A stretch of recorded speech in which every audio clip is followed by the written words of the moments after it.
I'm Richard Clarke.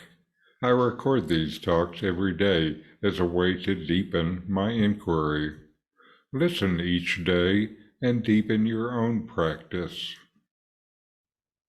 Welcome. I'm reviewing and commenting on the book Talks with Sri Ramana Maharshi. Today is from Talk 520. An Australian gentleman, Mr. Lohman, is on a visit here. He seems to be studying the Hindu system of philosophy. He started saying that he believed in unity. The jiva is yet in illusion, and so on. Maharshi, what is the unity you believe in? How can the jiva find a place in it? Questioner, the unity is the absolute. Maharshi, the jiva cannot find a place in unity. Questioner, but the jiva has not realized the absolute and imagines himself separate. Maharshi, jiva is separate because it must exist in order to imagine something. Questioner, but it is unreal. Maharshi, any unreal thing cannot produce effects. It is like saying that you kill some animal with the horn of a hare. A hare does not grow horns. Questioner, I see the absurdity, but I speak from the physical plane. Maharshi, you say I. Who is that I? If that is found, you can later say whose is the illusion. In this dialogue, Mr. Lohman expresses his belief in the concept of unity and acknowledges that the jiva, individual self, remains caught in illusion. Sri Ramana Maharshi's response is both direct and probing. He first questions Mr. Lohman's understanding of unity, asking, what is the unity you believe in? How can the jiva find a place in it? By this, Ramana is pointing towards the core understanding that true unity, or the absolute, does not and cannot accommodate a sense of separation, including the separate identity of the jiva.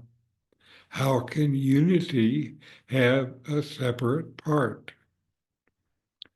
When Mr. Lohman suggests that the jiva mistakenly sees itself as separate due to its ignorance of the absolute, Ramana points out that for this illusion of separateness to exist, the jiva itself must exist in some manner. Mr. Lohman, however, insists on the unreality of the jiva. Ramana responds by drawing attention to the paradox. If the jiva is entirely unreal, it should not be capable of any actions or effects, like how an imaginary horn on a hare couldn't harm an animal because the horn simply doesn't exist. Through this analogy, Ramana reveals the futility in trying to reconcile true unity with any notion of separation. Realizing the flaw, Mr. Lohman concedes the point, but then says he's speaking from a physical plane of experience. Ramana responds by asking the crucial question. You say, I.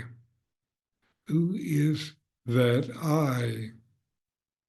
Here, he is pointing Mr. Lohman towards self-inquiry, the investigation into the source of the I that claims to experience separation or limitation. Ramana's teachings emphasize that by tracing the I thought back to its origin, you can find that this I does not actually have a separate, independent reality, that the Jiva I is not real now and was never real. Rather, the imagined I dissolves, leaving only the true self, which is unchanging, unified, and the absolute. This conversation underscores a fundamental teaching of Ramana Maharshi that only by investigating and understanding the nature of this I, the ego, or sense of individual self, can you see through the illusion of separation. It is a matter of identity. In true self-inquiry, when the false sense of I is seen for what it is, only the absolute remains, free from any illusion or concept of separateness. So know yourself and be always free and at peace. In 40 verses on reality, Ramana Maharshi explains the nature of the self, the ultimate reality, and self-inquiry. My new book, with my comments and inquiry questions, opens these teachings up and brings them into your practice and experience. Available now from Amazon. Link in the video description. These videos bring Ramana's teachings into your direct experience. Click subscribe to see more. Click thumbs up to like, and send questions and start a dialogue with a comment